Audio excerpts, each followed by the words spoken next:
నమస్తే అండి, welcome to our channel. మనతో ఇవాళ ప్రముఖ జ్యోతిష్యులు, వాస్తుశాస్త్ర నిపుణులు లక్ష్మణ్ రాజు గురువు గారు ఉన్నారు. హైదరాబాద్ నడిబొడ్డున ఉంటూ ఎంతో మందికి తమ సమస్యలకు పరిష్కారాన్ని చూపిస్తున్నటువంటి గురువు గారితో మాట్లాడి మనకున్న సమస్యలు ఏంటి, అసలు వాటి పరిష్కారాలు ఎలా చూపిస్తారు, ఇక్కడికి వస్తేనే చూపిస్తారా లేకపోతే ఆన్లైన్లో కానీ ఆఫ్లైన్లో కానీ వీళ్ళ పరిష్కారం అనేది సమస్యలకి ఎలా ఉంటుందనేది ఆయన్ని అడిగి కనుక్కుందాం. నమస్తే గురుగారు. నమస్తే అమ్మా. ఎలా ఉన్నారు? బాగున్నా అమ్మా, మీరంతా బాగున్నారు? బాగున్నానండి. అయితే మనం ప్రస్తుతం ఇప్పుడు చూసుకుంటే ప్రస్తుతం ఉన్న టెక్నాలజీ ఏఐ వచ్చేసింది.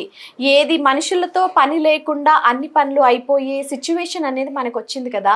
ఇలాంటి పరిస్థితుల్లో ఈ జ్యోతిష్యాన్ని అసలు ఎందుకు నమ్మాలి? ఈ జ్యోతిష్యం అనేది నిజంగానే ఉంటుందా?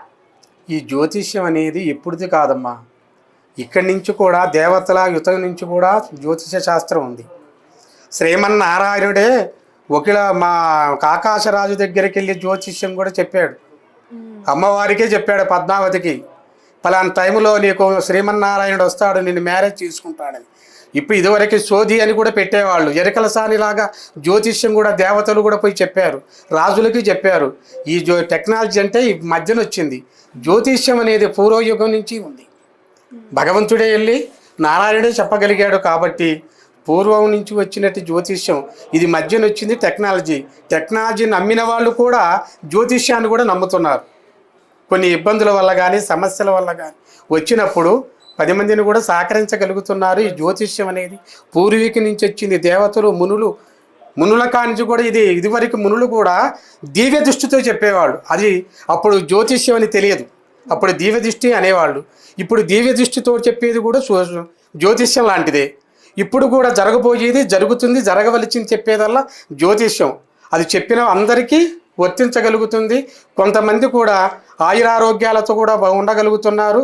జ్యోతిష్యం మీద నమ్మకం 100%లో 99% కూడా నమ్మిన వాళ్ళు ఉన్నారు. ఓకే, సరే గురువు గారు. అయితే ఇప్పుడు ఒక పుట్టిన బిడ్డ పుట్టిన దగ్గర నుంచి అతని జాతకం అనేది ఒకటే ఉంటుందా, కాకపోతే దశల వారీగా అతను ఎదిగే కొద్దీ మారుతుందంటారా? జాతకం అనేది బిడ్డకు పుట్టేది మనకున్నది 27 నక్షత్రాలు 12 రాసులే. కొన్ని వేల మందికి పనిచేస్తున్నాయి. చంద్రబాబు పనిచేస్తున్నాయి, మరి మిగతా రాజకీయం చేసేవాళ్ళు పనిచేస్తున్నాయి. అది ఉందని 27 నక్షత్రాలు 12 రాసులు, మిగతాది అనేది లేదు. అలాంటిది ఆ 12 రాసులు ఎలా చేస్తున్నారో పుట్టిన బిడ్డకు కూడా ఆ 12 రాసుల నుంచే జాతకాలు ఉండగలుగుతాయి. తర్వాత ఎదిగిన కొద్దీ జాతక వయసు పెరిగిన కొద్దీ వాళ్ళ జాతకాలు మారుతాయి. అంటే ఎప్పటికప్పుడు చూపించుకోవాలంటారా జాతకం? ఎప్పుడు బాల్యము, యవ్వనం, కావాల్యం, వృద్ధప్రాయం, మానవుడికి 5 దశలు. 5 దశల్లో ఎలా ఉంటుంది, బాల్యంలో ఎలా ఉంటాడు, 12 సంవత్సరం దాటిన తర్వాత బాల్యం వయసు, తర్వాత యుక్త వయసు 12 నుంచి 30 దాకా యుక్త వయసులో ఉండగలుగుతారు. వాళ్ళు ఏంటంటే ఏ పని చేయాలి, ఎక్కడ చదవాలి, ఎక్కడ పైకి వెళ్ళాలి, చిన్న వయసులో చదువు నుంచి, ఆ తర్వాత ఆటపాటల నుంచి, ఆ తర్వాత భవిష్యత్తులో ఎలా జరుగుతుంది అని తెలియటానికి వయసు మారిన కాంచి జాతకమే మారుతుంది. చిన్న వయసునున్న జాతకమే ఉండదు. ఓకే, అది సరే. ఇప్పుడు కొంతమందికి నీ గ్రహం బాగాలేదు, ఈ గ్రహం వచ్చిన తర్వాత నీకు బాగుంటుంది లైఫ్ అనేది కూడా చాలా మందికి వింటుంటాం కదా. అసలు ఈ గ్రహ బలం అనేది ఉంటుందా? ఒకవేళ అందులో ఏమన్నా సమస్య వస్తే కనుక ఎలా పరిష్కరిస్తారు? గ్రహ బలం అనేది త్రేతాయుగం, ద్వాపరయుగం, కలియుగంలో కూడా ఉన్నాయి. ఇప్పుడు అది ఆ గ్రహ బలం వల్లనే నలమ చక్రవర్తి దమంతి మాత కూడా కొన్ని గ్రహాలు బట్టే రాజ్యాన్ని వదులుకొని పట్టాభిషేకం వదిలి వాళ్ళు అరణ్యమాసం వెళ్ళి తినటానికి లేకుండా కర్కోటంలో కాటేసి ఆ కర్కోటం వల్ల వాళ్ళు కురిపోయినట్టు జీవితాన్ని అనుభవించి రాగలిగారు. అది గ్రహ పట్టిన దాని వల్ల జరిగిందే తప్ప గ్రహ లేకుండా జరగలేదు. ఇప్పుడు కూడా గ్రహ బలంలోనే ఉన్నారు. కొన్ని గ్రహాల వల్ల మనశ్శాంతి లేకపోవటం, భార్యాభర్తల్లో కూడా కుటుంబంలో చికాకులు జరగటం, ఏ పని చేయాలన్నా చేయలేకపోవటం, మనశ్శాంతి లేకుండా ఉండగలుగుతున్నారు. కాబట్టి గ్రహ బలం అనేది గ్యారంటీగా ఉంది. ఓకే, ఇప్పుడు అలాంటి ప్రాబ్లం ఉన్న వారికి ఆ గ్రహ బలాన్ని ఎలా తీసుకొస్తారు? గ్రహ బలం అనేది కొన్ని పూజల వల్ల. పూజలు అంటే దేవి తాంత్రిక పూజలు కూడా కొన్ని ఉన్నాయి, కొన్ని ద్వాదశ పూజలు కూడా ఉన్నాయి. కాళీమాత, తారాదేవి, వకులాముఖి, తర్వాత వశిందేవి అనే 10 మంది దేవతల ఆకర్షణలు అనేది ఉంది. తెలిసిందా తల్లి? క్షుద్ర పూజల్లో కూడా శక్తివంతమైనవి ఉన్నాయి. ఈ రోజు కాదు, ఇంతకు ముందు జరిగినవి కూడా ఉంది. కాళీమాత, తారాదేవి, ఇప్పుడు భువనేశ్వరి, కమలాంతిక మాత, ధూమావతి, ఇలాంటి దేవతల వల్ల తాంత్రిక పూజల వల్ల చేసుకొని కొన్ని మనశ్శాంతికి పలికిన వాళ్ళు చాలామంది ఉన్నారు. అంటే ఇప్పుడు తాంత్రిక పూజలు అంటే బలులు కూడా అడుగుతారు కదా, అలాంటివి కూడా చేయాలంటారా ఇలాంటి పరిస్థితి? ఇదివరకంటే బలులు ఇవ్వాల్సిన పని లేదు, ఓకే, పూజలతోటే చేయొచ్చు. ఓకే. నిమ్మకాయలు ఉన్నాయి, కొబ్బరికాయలు ఉన్నాయి, వీటితోటి కూడా కొన్ని దానికి సంబంధించిన కారింగు, గొగ్గిలం, సాంబ్రాణి, మచాశ్రీ, లోవాన, లోజర్, తెల్లవాలు, తెల్లమిరియాలు, ముద్దార్చింగు, జటామ, చకోటమస్తు, మకరధ్వజం ఇవన్నీ కలిపి ఒక ధూపంలాగా వేయగలిగినట్లయితే అతడి శరీరంలో కూడా మనశ్శాంతి కలుగుతుంది, ఆరోగ్యం బాగుంటుంది, గ్రహాలు విడిస్తాయి, మంచి భవిష్యత్తు ఉంటుంది. కానీ ఏంటంటే ఈ తాంత్రిక పూజలు చేసేటప్పుడు కొన్ని నియమాలు పాటించాలి. ఆ నియమాలు పాటించగలిగితే ప్రతిఫలం అవుతుంది. ఈ నియమాలు పాటించకుండా మనకు ఇష్టం వచ్చినట్టు చేయగలిగితే కాదు. అర్థమైందా? కానీ అందులో కూడా 10 మంది దేవతలు, ఈ 10 మంది దేవతల వల్ల కూడా చేయగలిగినట్టయితే ఇప్పటి నుంచి కాదు, మునుల నుంచి కూడా ఆ దేవతల అనుగ్రహం వల్లనే మహాపార్వతీదేవి 10 శక్తి దేవతలుగా పుట్టించి చేయగలిగినట్టుది. ఓకే, సరే అండి. అయితే ఇప్పుడు కొన్ని పరిస్థితుల్లో చూసుకుంటే ఎవరైనా బయటకు వెళ్ళొచ్చినా ఇట్లా ఇంటికి రాగానే తలనొప్పి అని, లేకపోతే ఏదో జ్వరం అని, అలాంటప్పుడు పెద్దవాళ్ళు ఏమంటారంటే గాలి సోకిందని, దిష్టి తీయడం, ఇలాంటివన్నీ చేస్తుంటారు కదా. అసలు ఈ దెయ్యాలు అనేవి నిజంగానే ఉన్నాయంటారా? మానవుడు ఉన్నంత వరకు దెయ్యాలు ఉన్నాయి.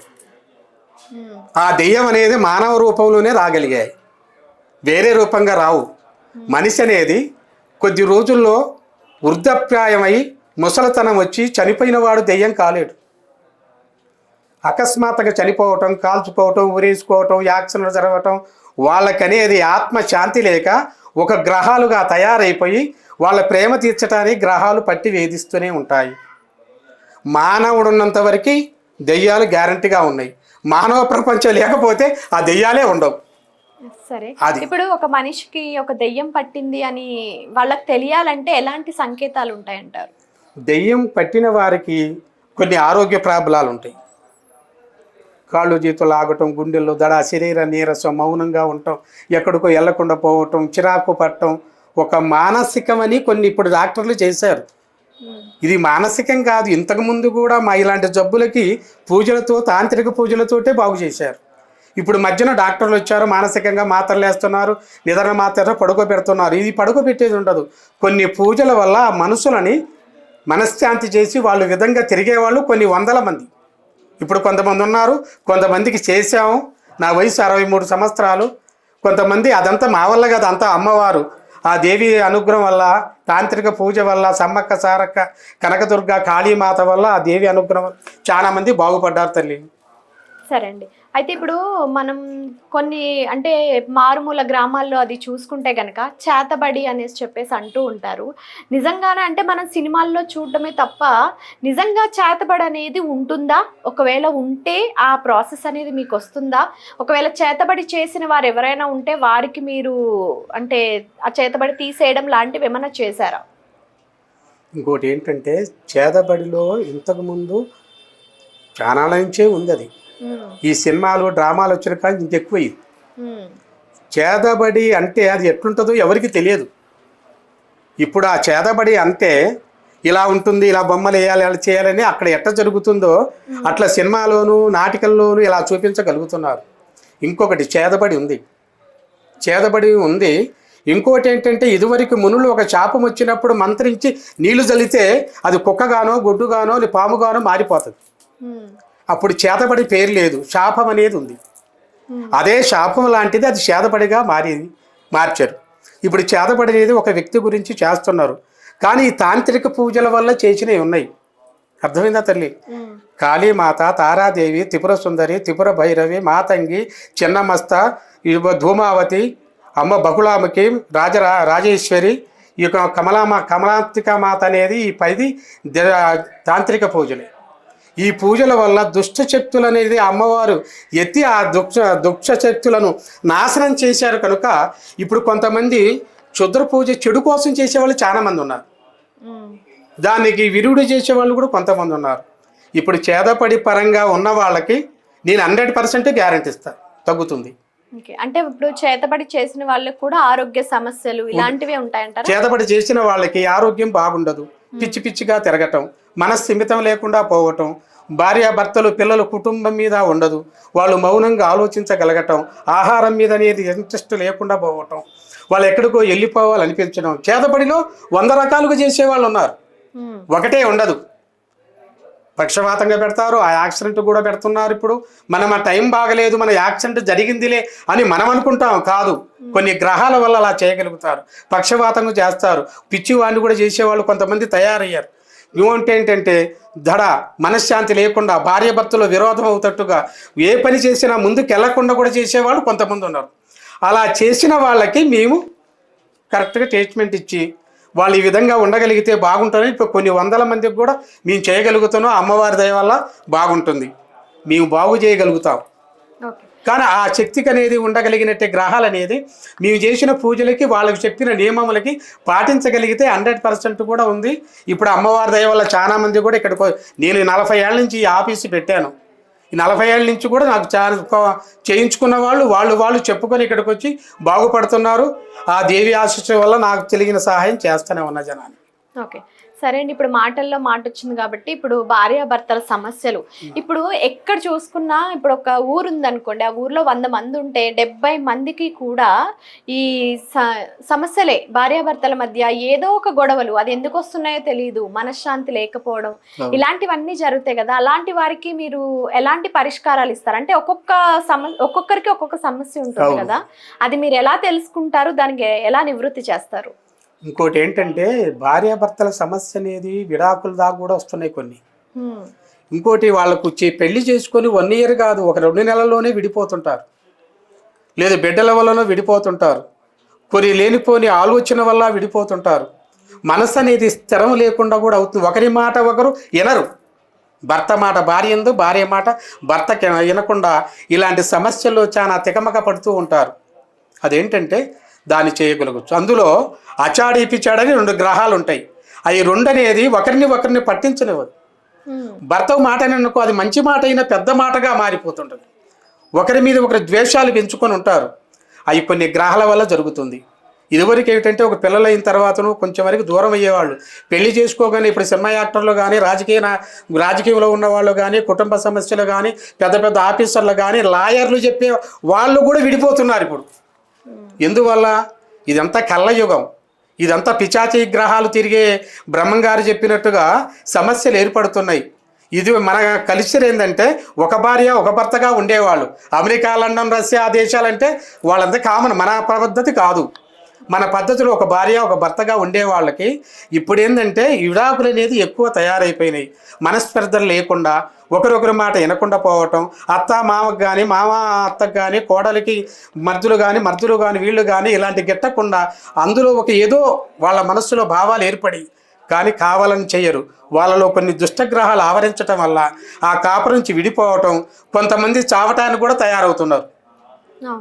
మందుతోటో, ఇదివరకు కిరసనాలు ఎక్కువ వాడేవారు గాజులని, అది లేదు, ఇప్పుడు గవర్నమెంట్ తీసేసింది. ఇప్పుడు ఉరులు వేసుకోవటం, విషం తాగటం, ఈ విధంగా జరుగుతూ ఉంది. బిడ్డలు కన్న తర్వాత ఆ బిడ్డలను కూడా వదిలేసి కూడా వెళ్ళిపోతున్నారు, ప్రేమాభిమానాలు లేకుండా. అదంతా దుష్టశక్తుల వల్లే జరుగుతుంది. ఇప్పుడు ఇంకోటి లాయర్లు కానీ, పెద్దవారు కానీ, కొంతమంది పెద్ద వయసు కలిగిన వాళ్ళు ఇది కాదమ్మా ఇది చెప్పిన 5 నిమిషాల వరకు 1-2 సార్లు కలుపుకొని 3వ విడాకులుగా జరుగుతున్నారు. అది దుష్టగ్రహాల వల్లే జరుగుతుంది అని నేను చెప్పగలను. సరే, ఇప్పుడు మీరు గ్రహ పరిస్థితి వల్ల వాళ్ళు అలా విడిపోతున్నారని చెప్పారు కదా, మరి పెళ్లి చేసే ముందు జాతకాలు చూపించే కదా పెళ్లి చేస్తారు? అవును, జాతకాలు 12 చెప్పాను కదా. కలిసిన జాతకాలు పెళ్ళైన తర్వాత ఎందుకు కలవట్లేదు? ఇంకో మాట అంటారా, వాళ్ళ జాతకాలు ఏంటంటే పేరు బలం మీద చూసే జాతకాలు కొన్ని ఉంటాయి, నక్షత్ర బలం నుంచి పుట్టిన డేట్ ఆఫ్ బర్త్ చూసే కొన్ని నక్షత్రాలు కొన్ని ఉంటాయి, వాళ్ళ గురించి చూస్తారు. ఇప్పుడు ఏంటంటే అమ్మాయిని అబ్బాయిని మ్యారేజ్ చేసుకోవాలంటే ముందు జాతకాలు పంపించేది ఒక పంతులు గారి దగ్గర కూర్చోబెట్టి ఆ జాతకాలు ఎలా ఉన్నాయి ఏమిటి, దీనికి కలుస్తుందా లేదా, వీళ్ళు మంచి ప్రయోజకులు అవుతారా లేదా అని చెప్తున్నారు. పంతులు కూడా చెప్తారు. ఈ రాసుల వల్లే నేను చెప్పేది ఏంటంటే 12 రాసులు 27 నక్షత్రాలు దాదాపుగా 10-15 కోట్ల జనానికి పనిచేస్తుంది. అర్థమైందమ్మా? రాజకీయ నాయకున్న నక్షత్రమే కింది వాళ్ళకు వీళ్ళు రాజకీయ నాయకులు కాలేజీ అడుక్కు తింటున్నారు.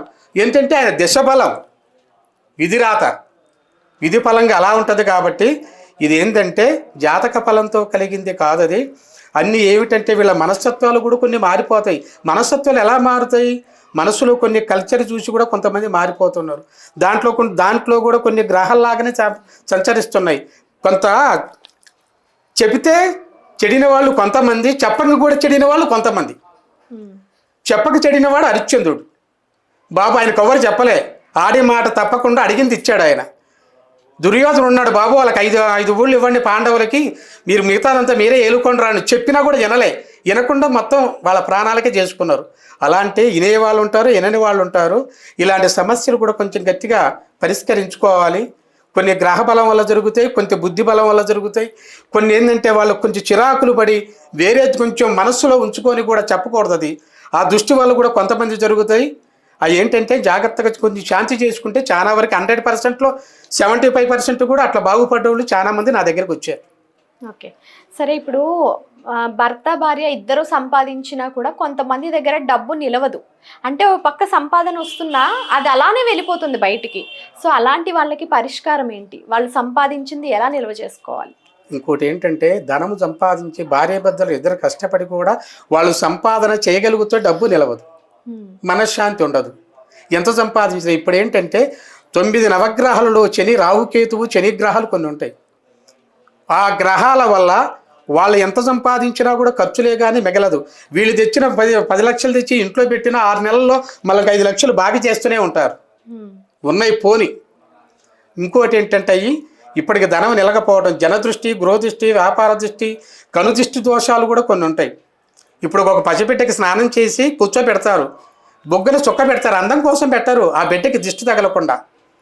పెళ్లి చేస్తారు, వధూవరులకి మొగ్గున నల్ల చుక్క పెడతారు, వాళ్ళ అందం కోసం కాదు, వాళ్ళకి ఏ దిష్టి తగలకుండా. ఆ పెళ్ళి అయిన తర్వాత 100 మంది కళ్ళు పడతాయి, 1000 మంది, ఆ కళ్ళు పడకుండా దిష్టి లేకుండా ఉండటానికి పెడతారు. ఇల్లు కట్టేటప్పుడు చుట్టూ తెరగడతాడు, ఏది అందం కోసం కాదు, ఎవడు కన్నుబడి ఆ ఇల్లు మధ్యలో ఆగిపోతుందేమో. అందువల్ల నరదిష్టి ప్రాబ్లం వల్ల నల్లరాయి కూడా పగులుద్దని అన్నారు. దిష్టి ప్రాబ్లాలు ఉంటాయి, ఆ దిష్టి ప్రాబ్లం వల్ల కూడా అలా సంభవించే అవకాశాలు కూడా ఏర్పడతాయి. సరే, ఇప్పుడు మాటల్లో మాట ఎలాగో దిష్టి గురించి వచ్చింది కాబట్టి ఈ నరదృష్టి అనే దాన్ని మనం ఎలా ఆపాలంటారు అసలు? ఒకవేళ ఇప్పుడు ఎవరైనా ఇప్పుడు ఒకరు బాగున్నారంటే 4 కళ్ళు పడతాయి అని అంటారు, నిజంగానే అసలు ఆ నరదృష్టి అనేది ఉంటుందంటారా? అలా ఉంటే ఇంకెవరు బయటకు కూడా వెళ్ళలేరు. ఒకవేళ అలాంటిది ఉంటే ఎలా కాపాడుకోవాలి మనల్ని మనం? ఇంకోటి ఏంటంటే దిష్టి అనేది ఉంది. పాముకు పళ్ళు విషయంలో ఉంటుంది, తేలుకు కొండిలో ఉంటుంది, నరుడికి 2 నేత్రముల యందు ఉంటుంది దిష్టి. ఒక మహాచక్కనగా శుభ్రంగా ఒక ఫంక్షన్ వచ్చిందని శుభ్రంగా చీర కట్టుకొని బ్రహ్మాండంగా బయలుదేరారనుకోండి, ఈ రోజుల్లో అబ్బో ఏమో బాగుంది, యాంకర్ బాగున్నారంటే సార్ ఇంటికి వెళ్తారు, వాంతులు విరోచనాలు కక్కుడు తయారవుతుంది. ఎందువల్ల? అది నరదృష్టి. నరుడు కాటయ్య కొరకాల్సిన పని, నోట్లో పెట్టి కొరకాల్సిన పని లేదు. వాడి దృష్టి పడిందంటే అంటే అందరికీ ఉండదు ఆ దృష్టి, కొన్ని కళ్ళల్లోనే ఉంటుంది. ప్రతి మనిషికి ఉండదు. పాములు కొన్ని ఉన్నాయి, అన్నిటికీ విషాలు ఉండవు. ఏదో నాగుపాముకే విషం ఉంటుంది, అందులో సగం జాతికి విషం ఉంటుంది, సగం జాతికి విషం ఉండదు. అందువల్ల ఏమన్నారంటే పాముకు కూర యందు విషం, తేలికి కొండి యందు ఉంటుంది, కొండితో కొడితే విషం వచ్చేస్తుంది, నరుడికి 2 నేత్రం విషం. అందుకని మనం వెళ్ళేటప్పుడు కూడా కొన్ని దుష్ట ప్రభావాలు ఉంటాయి. దిష్టి అంటే మనిషి దృష్టి కాదు, గృహదృష్టి ఉంటుంది, వ్యాపార దృష్టి ఉంటుంది. ఒక వ్యాపారం బ్రహ్మాండం పెట్టి 10 మంది వచ్చారనుకో, అబ్బో బ్రహ్మాండంగా సంపాదిస్తున్నాడు, వ్యాపారం బాగా జరుగుతున్నా, వ్యాపారం జరగట్లేదు అని అసూయపడేవాళ్ళు, అదే దృష్టి అంటారు. ఓ కాపురం బాగుందనుకో, అబ్బో వాళ్ళు బ్రహ్మాండంగా బతుకుతున్నారే, వాళ్ళు పిల్లా జల్లా బాగున్నారు, మాకేంది ఎట్లయింది అన్నా కూడా దృష్టే. వాగు దృష్టి, కను దృష్టి కూడా ఉంటుంది. ఒక్కొక్కమ్మ తిట్టిన శాపనార్థాలు జరగవు, ఒక్కొక్కరు తిట్టారనుకోండి, ఆ శాపనార్థం టక్కున తగిలిపోతుంది. అంటే అది వాళ్ళ గ్రహబలం వల్ల, వాళ్ళకున్న మనిషి దోషం వల్ల, పితృదోషం, నర దోషం అనేది ఒక కంటి దోషం వల్ల, వాకు చాతుర్యం వల్ల జరిగే ప్రవర్తనలు అవి. దాని దృష్టి కూడా తీసుకోవచ్చు. దానికి అమ్మ దృష్టి వచ్చిందని మనం బయటకు వెళ్లకుండా ఇంట్లో కూర్చొని తలుపు పెట్టుకోవాల్సిన పని లేదు. అదేం చేయాలంటే దృష్టికి కూడా కొన్ని ఉన్నాయి, చెట్టు మూలికలు ఉన్నాయి, మంత్రప్రదేశాలు ఉన్నాయి. ఇదివరకు మీకు దిష్టి తగిలితే మీరు వెళ్తే కడుపు నొప్పి ట్యాబ్లెట్ వేసుకుంటారు. మీ ట్యాబ్లెట్ వేసుకొని దిష్టి మంత్రం వేస్తాం. వాకు చాతుర్యంతో మంత్రాన్ని చదివితే ఆ మంత్రంతో ఆ దృష్టి పోయి వాంతింగు, విరోచనాలు, కడుపు నొప్పి, విపరీతంగా మెలకలు తిరిగిపోతుంటారు. మీ మంత్రం వేస్తాం, తగ్గిపోతుంది. మీరు వెళ్తే ట్యాబ్లెట్ వేసుకుంటారు. మీరు పాము గరిస్తే ఇంజెక్షన్ చేసుకుంటారు. మీ పాము, మాకు అడవిలో మారుమూల గ్రామాలు, మాకేమీ లేవు, తేలు గరిసినా విషపూర్తులు కలిసిన మీ మంత్రం ఆ దేవి ఆశీస్సుల వల్ల మంత్రంతో తగ్గిస్తాయి. ఇప్పుడు వచ్చిన ఇండిషన్ పాము గరిచినా కూడా అమ్మో ఇప్పుడు కాదు, పురాతన నుంచి ఉంది. పాము గరిచిన మంత్రం వేసి మంత్రంతో విషయం దిగిపోతుంది. ఒక మూలిక ఉంటుంది, ఆ మూలిక కళ్ళల్లో కానీ కడుపులో కానీ ఇవ్వగలిగితే విషం తిరుగుతుంది. ఇప్పుడు ఏంటంటే ఇప్పుడు వచ్చింది టెక్నాలజీ అన్నారే, ఇప్పుడు ఇండిషన్లు మందులు తయారైనాయి. పాము గరవగానే వాడు ఎక్కడి నుంచి తస్తాడో పత్తాడో తెలియదు. కరిచిన చోటే మేము కూర్చొని మంత్రం వేస్తాం, తెలుగు మంత్రం వేస్తాం.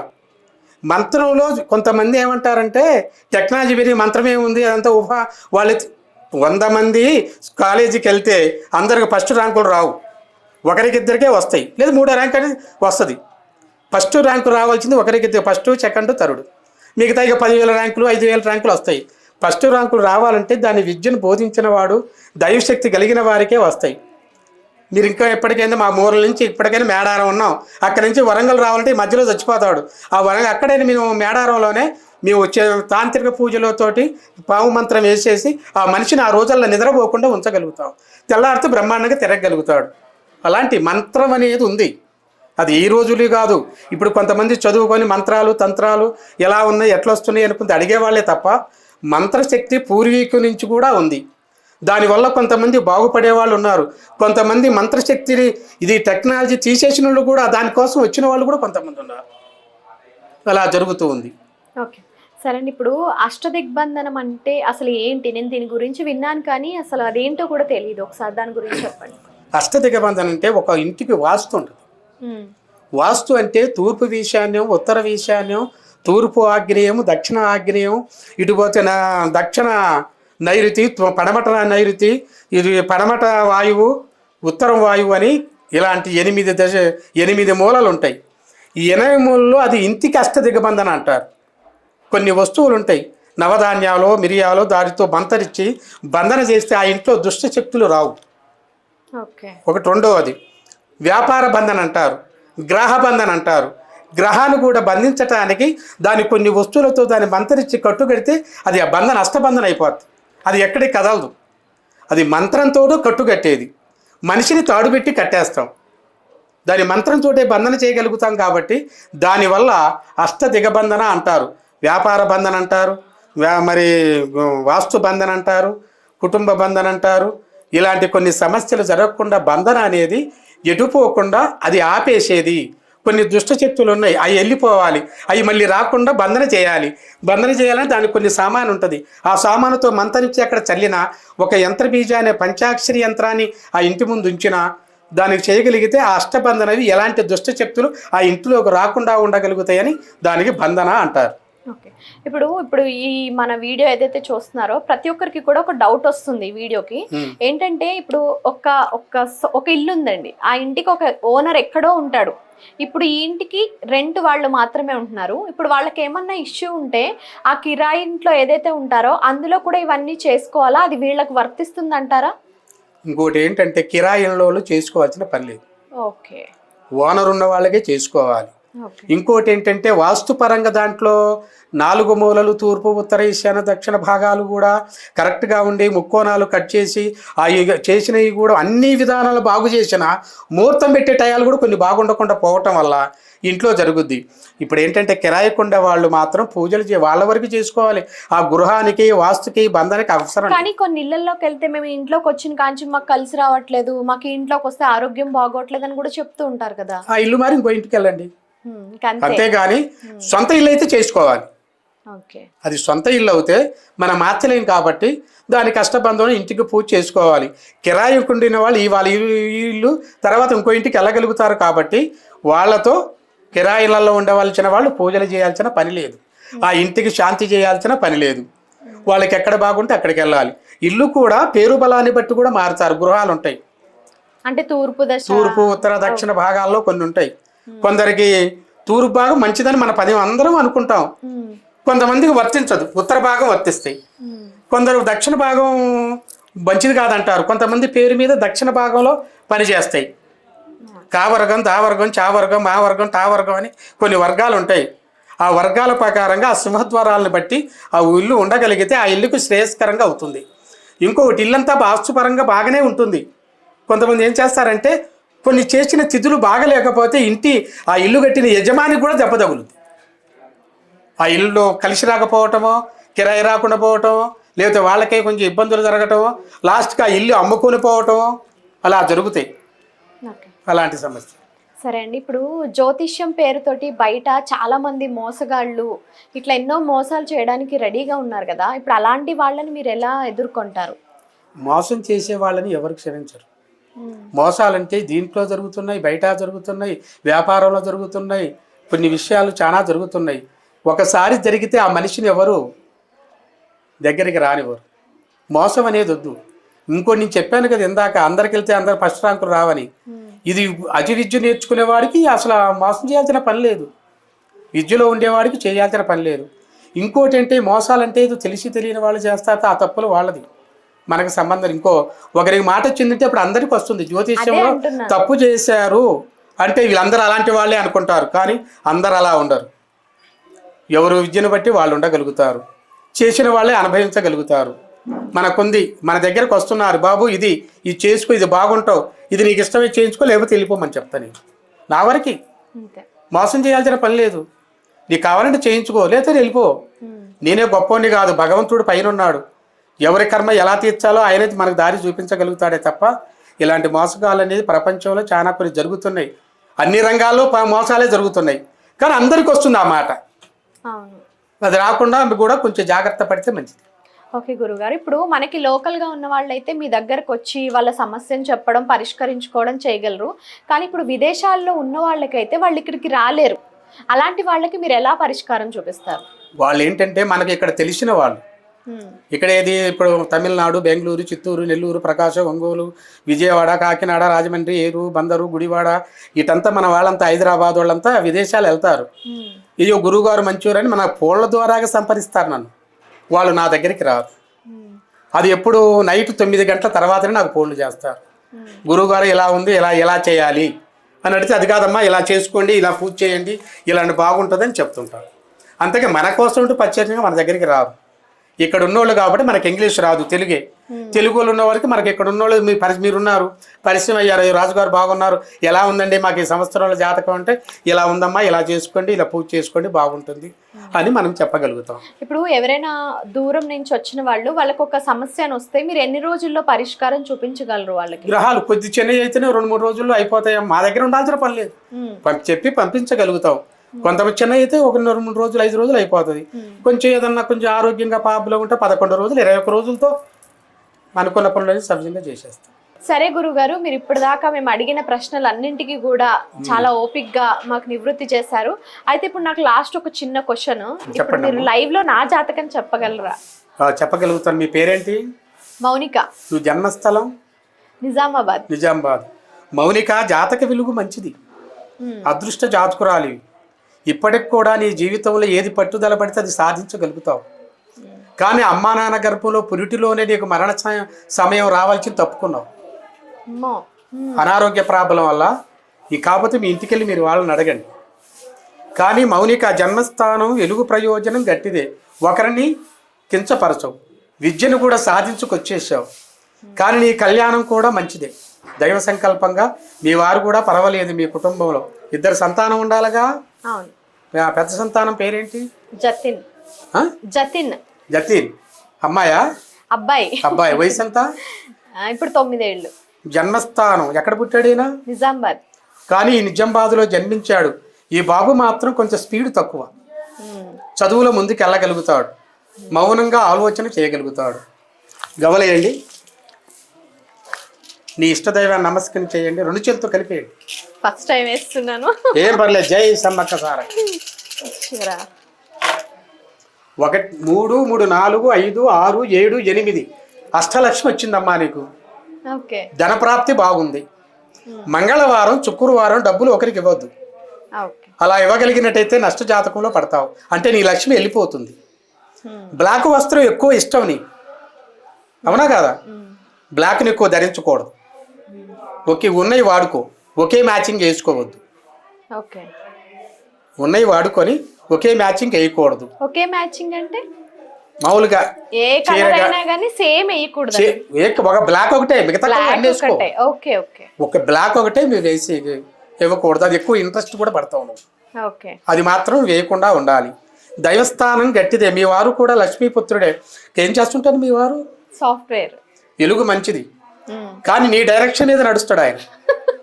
ఆయన సొంత డైరెక్షన్ లేదు. డైరెక్షన్ అంటే మంచి సలహాలు ఇవ్వగలుగుతారు. కార్యేసి దాసి కర్మేసి మంత్రి భోజేసి మాత శ్రేయస్సు రంభ అన్నట్టుగా నీకు ఐడియా ఉంది. భగవంతుడు నీకు మంచి ఆలోచించే. రెండో సంతానం పేరేంటి? వియా. వియా. జన్మ ఆడపిల్ల. వియా వయసు ఎంత? ఇప్పుడు 7 ఏళ్ళు. ఆమె మీ ఇంటికి లక్ష్మి. ఆమె పుట్టిన కాంచి కూడా మీ సమస్యలు కొన్ని పోయినాయి. ఇప్పటికి కూడా మీ పాప కూడా అత్తగారింటికి అదృష్టవంతురాలు అవుతుంది. వేజంతి ఇప్పుడు 7 సంవత్సరాలు. 7 సంవత్సరంలో మీ ఇంట్లో అందరి జనరల్ సెక్రటరీ ఆమె. అందరిని బెదిరిస్తుంటది. కానీ లక్ష్మి ఆ పాపని ఎడవనివ్వకూడదు. ఏ రోజు పుట్టింది? రోజు గుర్తులేదండి. రోజు గుర్తులేదా? కానీ ఇప్పటికైనా మీరు ఏం చేస్తారంటే, మీ బాబు నువ్వు మీరందరూ కలిసి త్రయోదశి నాడు శివలింగానికి అభిషేకం చేయించండి. శుద్ధమైన ఆవు పాలతోటి, వేరే పాలొద్దు, మంచి ఆవు పాలతో చేయించేసేయండి. మళ్ళీ నూతనమైన ఉన్న గృహాలు కాకుండా ఓ గృహం ఒకటి కట్టాలి, ఇంకొకటి వాహనం ఒకటి తీయాలి. తీసారా? వాహనాలు అంటే ఉన్నాయండి, మామూలుగా కారు బైక్ ఇవన్నీ. మీ ఆయన అది కాదు, ఇంకో కారు తీయాలని ఉంది. అవును, ఇంకోటి తీద్దాం అనుకుంటున్నాడు. ఇది పాతది అయిపోయింది, ఇంకో వేరే కారు తీయాలని ఆలోచనలో ఉంది. పర్వాలేదు, మీ వారు కూడా మంచి మీ కళ్యాణం కూడా అనుకోకుండా జరిగింది. అవును, ఆటోమేటిక్గా కుదిరింది. మీరు కోరుకుంది కాదు, భగవంతుడి సంకల్పం, పెద్దల ఆశ. మీ కళ్యాణం కూడా బ్రహ్మాండంగా జరిగింది. తలచిన పనులు సవ్యంగా సాధించగలుగుతావు. నువ్వేవి లేదు, ఒక మాస శివరాత్రి రోజున ఓ శివాలయానికి వెళ్ళి పూజలు కొన్ని చేయించండి, మంచి జరుగుతుంది. దైవానుగ్రహంతో ముందుకెళ్ళగలుగుతావు. నువ్వంటూ ఒక బిజినెస్ ఒకటి పెట్టాలి. పెట్టావా? చేస్తావు. నీ పేరు మీద ఒక బిజినెస్ స్టార్ట్ చేయాలని మీ వారికి ఉంది. అది ఇదే హైదరాబాద్లోనే చేయగలుగుతావు. అది పార్ట్నర్లో చేస్తావు, సొంతగా చేయవు. పార్ట్నర్షిప్లోనే చేసే అవకాశం ఉంది. అనుకున్న పనులు ముందుకు వెళ్ళగలుగుతావు. ఏం పర్వాలేదు. ఆ దేవి ఆశీస్సుల వల్ల సమ్మక్క సారక్క ఎల్లవేళ చల్లగూసి ఆయురారోగ్య సకల సంపూర్ణ అష్టైశ్వర్యవంతులు అమ్మవారి సేవకులే, వారిని వారి భర్తని పసుపు కుంకుమలతో సుమంగలుగా ఉండి అమ్మవారి ఎల్లవేళ చల్ల కాపాడు. జై సమ్మక్క సారక్క కొండ దేవత. థ్యాంక్ యూ గురువు గారు. సో చూసారు కదా ఎంత క్లియర్గా మనకి ఎక్స్ప్లెయిన్ చేస్తున్నారు. ఈవెన్ నా గురించి కూడా అంతా కరెక్ట్గానే చెప్పారు. మీకు ఎటువంటి సమస్యలు ఉన్నా సరే మీరు తొందరగా లక్ష్మణ్ రాజు గురువు గారిని సంప్రదించండి. ఫోన్ ద్వారా కూడా మీకు ఎటువంటి సమస్యలు ఉన్నా ఈయన పరిష్కరిస్తారు. ఆలోచించకుండా తొందరగా కాంటాక్ట్ చేయండి. Thank you.